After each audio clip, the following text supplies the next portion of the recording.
السلام علیکم دوستوں،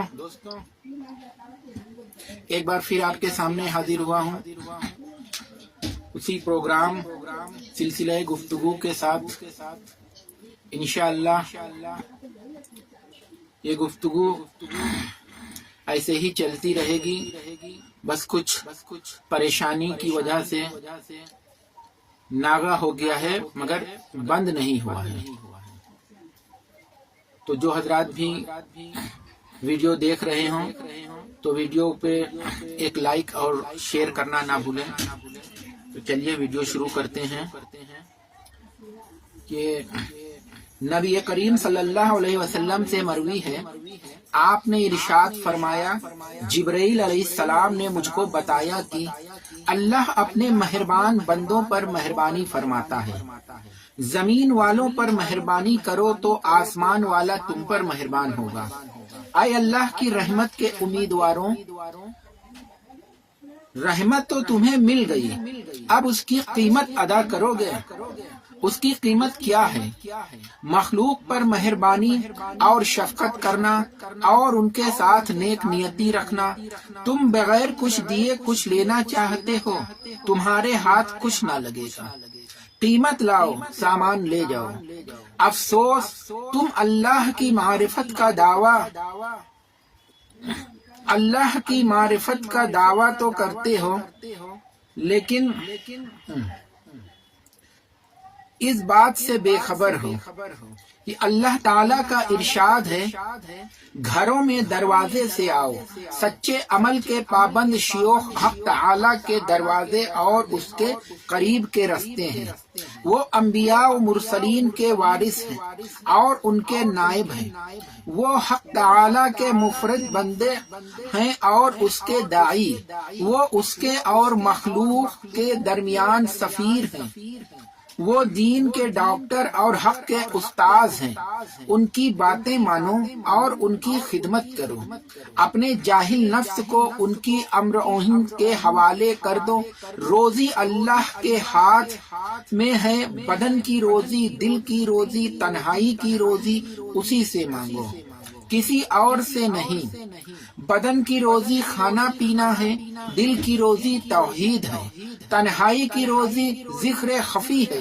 اپنے نفس پر مجاہد و ریاضت اور امرنوہی کے ذریعے مہربانی کرو، مخلوق پر امر بالمعروف اور انہی انل منکر اور انہی سچی نصیحت کے ذریعے مہربانی کرو۔ ان کا ہاتھ پکڑ کر رب تعالی کی دہلیز پر لے آؤ۔ مہربانی کرنا مومنوں کی شان ہے اور سنگ دلی کافروں کا مزاج۔ جس نے تم سے قطع تعلق کر لیا اس کے ساتھ صلح رحمی کرو، جس نے تمہیں محروم رکھا اسے دو، جس نے تم پر ظلم کیا اسے معاف کرو۔ جب تم ایسا کرو گے تو تمہاری رسی اللہ کی رسی سے مل جائے گی اور تمہاری چیز اس کی چیز سے، کیونکہ سارے اخلاق حق تعالیٰ کے اخلاق ہیں۔ مؤذنوں کا جواب دو جو تمہیں ان مسجدوں کی طرف بلاتے ہیں جو مہمانی اور مناجات کے گھر ہیں، اور ان کا جواب دو، کیونکہ تم ان کے پاس نجات اور کفایت پاؤ گے۔ جب تم خدا کے داعی کا جواب دو گے تو وہ تمہیں اپنے گھر میں داخل کرے گا، اپنے سے قریب کر لے گا اور تمہیں علم معرفت سکھائے گا، اس کے پاس جو ہے لا دکھائے گا، تمہارے اوضاع کو سنوارے گا، تمہارے دلوں کو اور تنہائیوں کو ستھرا کرے گا، تمہیں راہ راست کا الہام کرے گا، اپنی بارگاہ میں لا کھڑا کرے گا، تمہارے دلوں کو اپنے قرب کے گھر تک پہنچائے گا، نیز اس میں آنے کی اجازت بھی دے گا۔ اگر تم اس کو جواب دو گے تو پھر وہ کریم ہے، اگر تم اس کی پکار کو معمولی نہ سمجھو گے تو وہ تمہاری دعا کا جواب دے گا۔ تم پر احسان فرمائے گا اور نوازشوں کے جوڑے پہنائے گا۔ اللہ تبارک و تعالی کا ارشاد ہے، احسان کا بدلہ نہیں مگر احسان ہی۔ اگر اچھا عمل کرو گے تو اچھا ثواب پاؤ گے۔ نبی کریم صلی اللہ علیہ وسلم کا ارشاد ہے، جیسا کرو گے ویسا بھرو گے، جیسے تم ہو ویسے تم پر حاکم آئیں گے۔ تم دنیا میں پارسا، پرہیزگار اور صاف گو دل کے ساتھ رہو۔ دنیا کو اپنا وطن نہ بناؤ، کیونکہ یہ وطن یا ٹھہرنے کی جگہ نہیں، تمہارا وطن دوسرا اور آخری ٹھکانہ کہیں اور ہے۔ یہ دنیا آخرت کے گھر کے بالمقابل جیل کی کوٹھری ہے۔ اسی لیے نبی کریم صلی اللہ علیہ وسلم نے ارشاد فرمایا، دنیا مومن کا قید خانہ ہے۔ یہ قید خانے ہیں، اور اگر وہ 1000 سال بھی زندگی گزارے گا تو ہر حال میں اس کی نعمتوں سے بہرے اندوز ہوگا۔ آخرت اس کی رہائی ہے، خوشی، جنت، بھلائی، ثواب، حکومت، امر نہی اور کوشش ہے۔ عارف، عالم، صدیق کو آخرت سے پہلے ہی دنیا میں ثواب مل جاتا ہے، اور وہ رب تعالی کے قریب سوچتا ہے، کاش آخرت نہ بنی ہوتی۔ اس کے خیال میں قیامت بھی تنگی ہے اور جنت بھی۔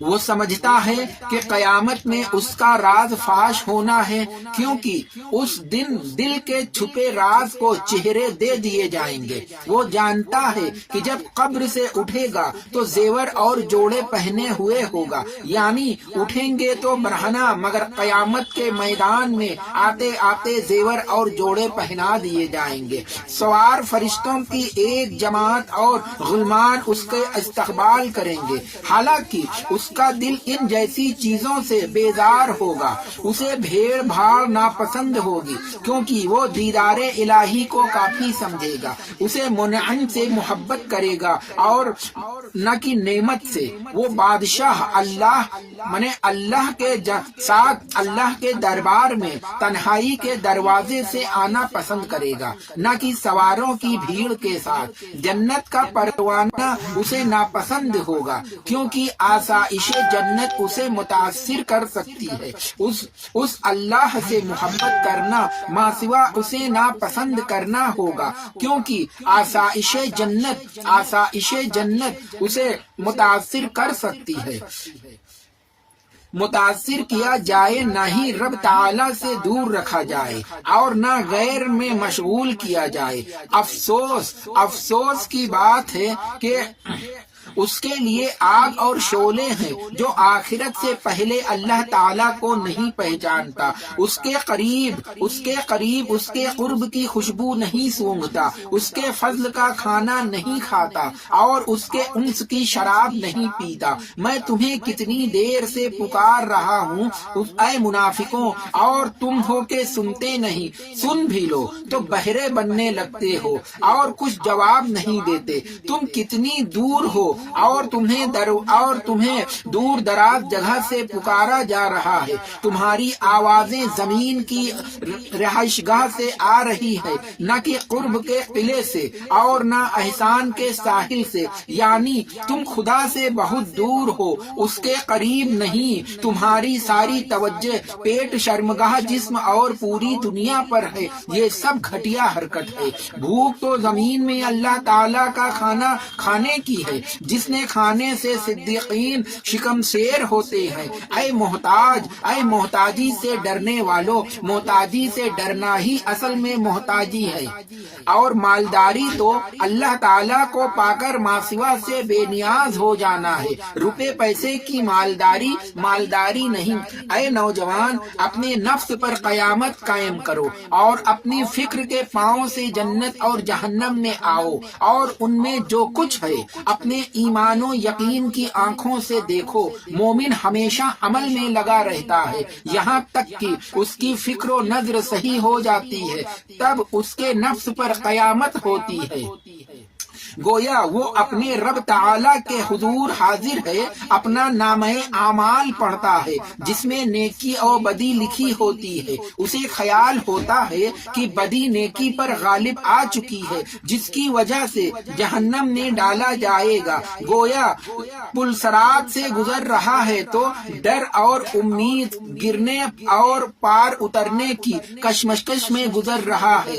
وہ انہی خیالوں میں گم ہوگا۔ جبھی اللہ تعالیٰ اسے اپنی رحمت میں لے لے گا اور اپنی طرف پلٹنے کا حکم دے گا۔ اس کے پیروں تلے پلسرات بچھا دیا جائے گا، اپنی رحمت کے پانی سے جہنم کے شعلوں کو بجھا دیا جائے گا، یہاں تک کہ جہنم کہہ پڑے گی، اے مومن جلدی پار اتر جا، تیرا نور میرے شعلے کو بجھانا چاہتا ہے۔ مومن تفکرات میں کی دنیا میں کھو کر ان سب باتوں کو دل و دماغ میں جماتا ہے۔ اے نوجوان، جس آسائش کی میں نے تشریح کی ہے، اپنے نصیبے کے پیچھے پڑ کر اس سے کنارہ کشی مت کر لو، بلکہ اسے اپنی پشت میں ڈال دو تاکہ وہ خود تمہارے پیچھے پیچھے دوڑے۔ اس چیز کا مجھے تجربہ ہے، میں نے اسے دیکھا ہے، اور میرے علاوہ جو اس روش پر چلا ہے اس نے بھی دیکھا ہے۔ عجلت سے کام مت لو، کیونکہ جو تمہاری قسمت کا ہے وہ کہیں جانے والا نہیں۔ نبی کریم صلی اللہ علیہ وسلم ارشاد فرماتے ہیں، کوئی جان دنیا سے اس وقت تک نہیں نکلے گی جب تک کہ وہ اپنی پوری روزی نہ پالے۔ لہذا اللہ سے ڈرو اور حسن طلب کا خیال رکھو، ذرا توقف کرو، لالچ چھوڑ دو، پیچھے مت پڑو، خوب چھان بین کرو۔ ایسا ممکن ہو تو تمہیں اس کی طلب ضروری ہے۔ جب تم بادشاہوں کے دروازے سے گردانی کرو گے تو اللہ تعالیٰ تمہارے لیے ایک ایسا دروازہ کھول دے گا جو کبھی بند نہ ہوگا۔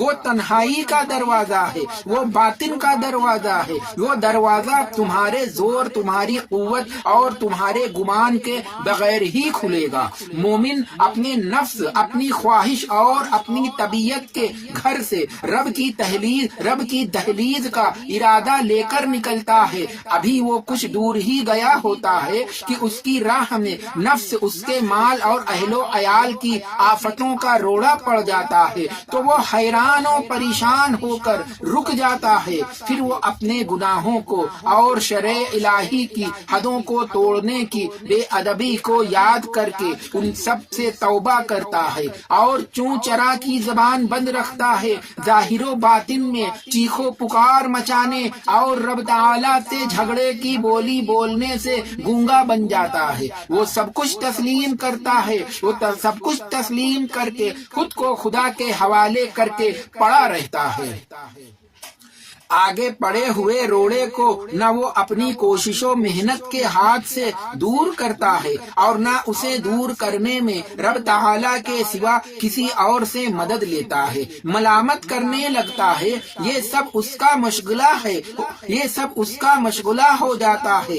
جب اس مشغلے سے وہ فارغ ہوتا ہے، وہ فارغ ہو لیتا ہے تو تقدیر الہی کی طرف رجوع لاتا ہے، کہتا ہے کہ اللہ تعالیٰ کی قدر و قضا اور اول نوشتہ تقدیر میرے بارے میں یوں ہی لکھا تھا۔ وہ دل سے تسلیم و تفویض کی طرف رجوع لاتا ہے، صرف زبان سے نہیں، وہ انہی تصورات میں سر جھکائے آنکھ بند کیے ہوتا ہے۔ جبھی آنکھیں کھولتا ہے تو آفتیں رفو چکر، دروازہ کھلا ہوا، آفت کی جگہ آسائش، تنگی کی جگہ کشادگی، بیماری کی جگہ عافیت اور بربادی کی جگہ آبادی آ جاتی ہے۔ ان سب سے اللہ تعالیٰ کے قول کی تصدیق ہوتی ہے۔ پروردگار عالم فرماتا ہے، اور جو اللہ سے ڈرے گا وہ اس کے لیے نکلنے کی راہ بنا دے گا اور اسے بے حساب رزق دے گا۔ وہ بندے مومن ہمیشہ نعمتوں پر شکر، مصیبتوں پر صبر اور اپنے جرم گناہ کا اعتراف اور نفس پر ملامت کرتا رہتا ہے، یہاں تک کہ اس کے دل کے پاؤں رب تعالیٰ تک ٹھہر جاتے ہیں۔ وہ نیکیوں اور گناہوں سے توبہ کا راستہ برابر طے کرتا رہتا ہے یہاں تک کہ آستانے الہی پر جا پہنچتا ہے۔ جب وہاں پہنچ لیتا ہے تو وہ دیکھتا ہے جو کسی آنکھ نے نہ دیکھا، نہ کسی کان نے سنا، اور نہ کسی آدمی کے دل میں جس کا خیال گزرا۔ جب بندہ کا دل آستانے الہی پر پہنچ جاتا ہے تو اس کی توبہ، نیکیوں، بدیوں، شکر، صبر، تھکن اور آرام کا سلسلہ ختم ہو جاتا ہے۔ جیسا کہ مسافر جب اپنی منزل مقصود پر پہنچ جاتا ہے تو اس کی راہ پیمائی ختم ہو جاتی ہے، پھر تو ہم نشینی سنگت، بات چیت اور راز و نیاز کا دور شروع ہو جاتا ہے۔ جب محب اپنے محبوب کا وصال پا جاتا ہے تو کیا کوئی تھکن رہ جاتی ہے؟ تھکن آرام سے بدل جاتی ہے، دوری قرب سے، غیبت حضوری سے اور خبر معائنے سے۔ وہ محبوب اپنے اسرار سے مطلع کراتا ہے، اپنے گھر میں گھماتا ہے، اس کے لیے اپنے خزانوں کا منہ کھول دیتا ہے اور اپنے باغ میں اسے تفریح کراتا ہے۔ کیا تم لوگ اپنے محبوبوں کے ساتھ ایسا نہیں کرتے؟ اللہ تعالیٰ کے لیے مثالیں پیش کرتا ہے، اشارے والے اشارہ سمجھ لیتے ہیں۔ اے قلب حاضر کے بغیر عبادت کرنے والے، تمہاری کہاوت اس اونٹ کی طرح ہے جس کی آنکھ پر پٹی بندھی ہو اور وہ کولہو پیر رہا ہو۔ وہ سمجھتا ہے کہ میں کئی 100 کلومیٹر دور تک نکل آیا ہوں، حالانکہ وہ اپنی جگہ سے ہٹا تک نہیں۔ افسوس، تم اخلاص اور توحید کے بغیر نماز میں اٹھ بیٹھ کرتے ہو اور روزے رکھ کر بھوکے پیاسے رہتے ہو، تو تمہیں اس سے کیا فائدہ ہوگا؟ تھکاوٹ کے سوا کیا تمہارے ہاتھ آئے گی؟ تھکاوٹ کے سوا کہ کچھ بھی تمہارے ہاتھ نہیں آنے والی۔ تم نماز روزے کرتے ہو جبکہ تمہارے دل کی آنکھیں لوگوں کے گھروں، ان کی پاکٹوں اور ان کی پلیٹوں پر لگے ہوتی ہیں۔ تم انہیں دکھا رہے ہو تاکہ وہ تمہارے پاس نذرانے لے کر آئیں۔ تم اپنی عبادت کی نمائش کر رہے ہو اور اپنے روزے اور مجاہدے کی انہیں جانکاری دے رہے ہو۔ اے مخلوق کے شریک ٹھہرانے والے، تم کسی چیز پر نہیں، اپنے شرک سے باز آؤ۔ اے منافق، اے ریاکار، اے روحانی ربانی صدیقوں کی جماعت کو پیٹھ دکھانے والے، کیا تمہیں نہیں پتا کہ میں تو اپنی بات تمہارے دل میں اتار رہا ہوں جبکہ تمہارے اندر بغض و حسد کی بھٹی سلگ رہی ہے؟ میں تمہاری دعووں کو دلیلوں کا مطالبہ کر رہا ہوں۔ نبی کریم صلی اللہ علیہ وسلم ارشاد فرماتے ہیں، اگر لوگوں کو صرف دعووں کا اعتبار کر لیا جائے تو ایک قوم دوسری قوم کے خون کا دعویٰ کرتی ہے، لیکن دعوے دار پر دلیل پیش کرنا اور انکار کرنے والے پر قسم کھانا ضروری ہے۔ بات کتنی زیادہ ہے، کام کس قدر کم ہے۔ معاملہ الٹ لو تو ٹھیک ہو جائے گا۔ جس نے اللہ تعالیٰ کو پہچان لیا اس کی زبان بند ہو گئی اور اس کا دل بولنے لگا، اس کی تنہائی پاکیزہ ہو گئی اور اس کا درجہ خدا کے نزدیک بلند ہو گیا۔ اس نے خدا کا انس پایا، اس سے آرام حاصل کیا اور اس کو پا کر بے نیاز ہو گیا۔ اے دلوں کی آگ ٹھنڈی اور سلامتی والے، اس دن کے لیے تیار ہو جاؤ جس دن زمین اور پہاڑ چلیں گے اور زمین ظاہر ہوگی، پورا مردوا، یہ پورا مردوا ہے جو اس دن ثابت قدم رہ جائے گا۔ ربانی وہ ہے جو اس دن ایمان، ایقان، توکل، محبت، خداوندی، شوق الہی اور معرفت الہی کے دونوں قدموں پر جمع رہے۔ اسباب اور مخلوق کے پہاڑ چلیں گے، مسبب اور خالق کے پہاڑ جمے رہیں گے، ظاہر اور صورتوں کے بادشاہوں کے پہاڑ چلیں گے اور نابود ہو جائیں گے، اور قیامت کے دن، تغییر و تبدیل کے دن، باطن کے بادشاہوں کے پہاڑ بلند ہوں گے اور جمے رہیں گے۔ یہ پہاڑ جن کی مضبوطی اور زبردست بناوٹ کو دیکھ کر تعجب کھاتے ہو، دھنے ہوئے اون کے مانند ہو جائیں گے، اپنی جگہوں سے بنیاد سمیت الگ ہو جائیں گے، ان کی سختی رخصت ہو جائے گی، وہ بادل کی چال سے تیز چلیں گے، آسمان پگھلے ہوئے تانبے جیسا ہو جائے گا، زمین و آسمان کی صفت ہی تبدیل ہو جائے گی، دنیا کی باری، حکمت کی باری، اعمال کی باری، کھیتی پر اعمال کی باری، پر ثواب دینے کی باری، کھیتی کاٹنے کی کلفت سے راحت پانے کی باری، ہر فضل والے اس کا فضل دینے کی باری آ جائے گی۔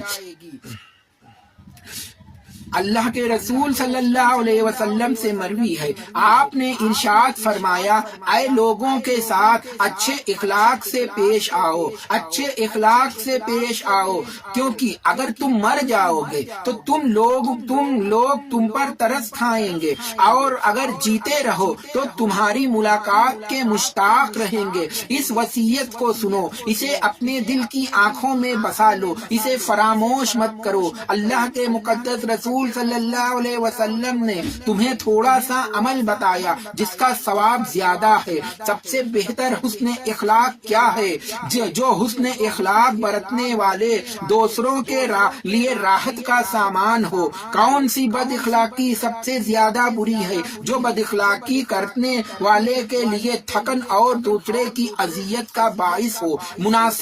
مناسب ہے کہ مومن اپنے اخلاق کو سنوارنے میں نفس کے ساتھ مجاہدہ کرے اور اس کی پابندی کا لحاظ رکھے، جیسا کہ وہ بقیہ طاعتوں میں مجاہدہ کرتا ہے، کیونکہ کبر، غضب اور لوگوں کو حقیر سمجھنا نفس کی عادت ہے۔ اس کے ساتھ تم مجاہدہ کرتے رہو یہاں تک کہ وہ مطمئن ہو جائے۔ جب وہ مطمئن ہو جائے گا تو تواضع اور خاکساری کرے گا اور اس کے اخلاق اچھے ہو جائیں گے۔ وہ اپنی قدر پہچان لے گا اور غیر کی باتیں برداشت کر لے جائے گا۔ مجاہدے سے پہلے وہ فرعون ہے، مبارکباد ہے اسے جس نے اپنے نفس کو پہچانا، اس سے دشمنی مول لی اور اس کے تمام حکموں کی مخالفت کی۔ اس کو ہمیشہ موت اور موت کے بعد ہونے والے واقعات کو یاد دلاتے رہو تو وہ خاکسار ہو جائے گا اور اس کے اخلاق اچھے ہو چلیں گے۔ اس کو لذت میں پڑھنے سے روکو، پھر اس کے پورے حقوق ادا کرو تاکہ وہ خاکسار بنے گا اور اس کے اخلاق کو بہتر ہوں گے۔ قیامت کی فکر کرو، اس کی آمد سے پہلے اپنے نفس پر اس کو قائم کرو۔ قیامت کا دن کچھ لوگوں کے لیے خوشی کا دن ہے اور کچھ کے لیے غم کا، کچھ لوگوں کے لیے عید کا دن ہے اور کچھ لوگوں کے لیے ماتم کا۔ وہ صالحین کی عید کا دن ہے، ان کے بننے سنورنے، زیور اور جوڑے پہننے، عمدہ سواری پر سوار ہونے، ان کے غلمان کو ظاہر ہونے اور جھنڈوں کو بلند ہونے کا دن ہے۔ ان کے اعمال کو ایک صورت دے دی جائے گی جن کا نور ان کے چہروں پر برس رہا ہوگا۔ اے نوجوان، اگر تمہیں رب تعالی سے کوئی غرض ہے اور تم اس کے مرید ہو تو میری مجلس کی پابندی کرو اور میرے دیے ہوئے کپڑے کے ایک ٹکڑے اور ایک لقمے پر قناعت کرو، اور میں تم سے جو خدمت لینا چاہوں اسے انجام دو۔ میری بات کی مخالفت مت کرو، اگر تم ایسا کرتے ہو تو ٹھیک ہے، ورنہ میرے پاس یہاں سے دفع ہو جاؤ۔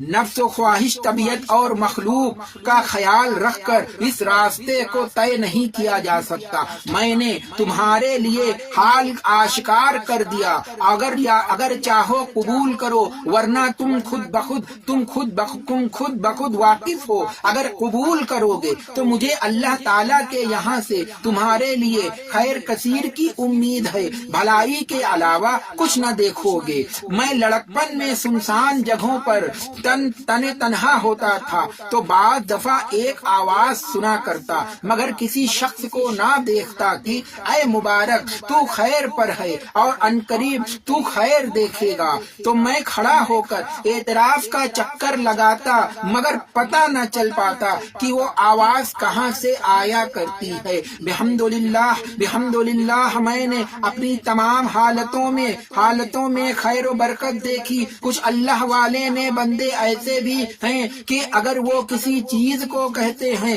کہ ہو جاؤ تو ہو جاتی ہے، لیکن تم لوگ انہیں نہیں سمجھ پاؤ گے، اگر انہیں دیکھو گے تو پہچان نہ پاؤ گے۔ تم ان کے چہرے دیکھ کر اپنے دروازے بند کر لیا کرتے ہو اور اپنی جیبوں اور دسترخوانوں کو سمیٹ لیا کرتے ہو۔